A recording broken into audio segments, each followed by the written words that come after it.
আসসালামু আলাইকুম ওরহমতুল্লাহ। বন্ধুরা, ওহুদের যুদ্ধের ময়দান দুঃখের করুণ কাহিনী এর মধ্যে আছে। দেখুন, ভালো করে শেয়ার করুন। আসসালামু আলাইকুম রহমতুল্লাহ। বন্ধুরা, এই সেই যুদ্ধের ময়দান, যুদ্ধের ময়দান, ওহুদের যুদ্ধ এখানে অনুষ্ঠিত হয়েছিল। সেই পাহাড়ও দেখুন।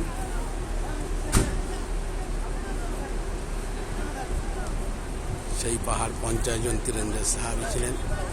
এই পাহাড়ে দাঁড়িয়ে এরা সরে যাওয়ার কারণে আল্লাহর রাসূল সাল্লাল্লাহু আলাইহি ওয়াসাল্লামের উপরে বা অন্যান্য সাহাবীর উপরে আঘাত হয়েছিল, নবীর দন্দন শহীদ হয়েছিল। এই সেই ওহুদের যুদ্ধের ময়দান, আর এই সেই পাহাড় দেখুন।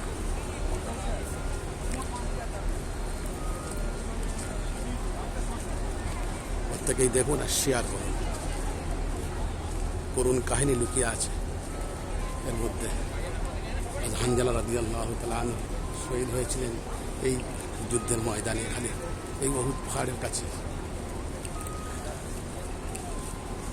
তিনি বিবাহ করে প্রথম রাত্রেই বিবির কাছে থেকে চলে গিয়েছিল নাপাক অবস্থায়। এখানে যুদ্ধ করতে গিয়ে শহীদ হয়েছিলেন। সেই হানজালা রাদিয়াল্লাহু তাআলা আনহুর লাশ আসমানে তোলা হয়েছিল এই ওহুদের যুদ্ধের ময়দান থেকে।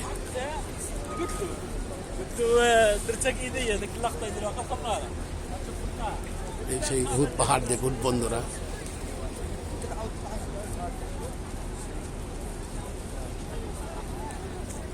পঞ্চাশ জন তীরন্দাজ সাহাবী এখানেই ছিল, এই পাহাড়টার উপরে। দেখুন এই পাহাড়।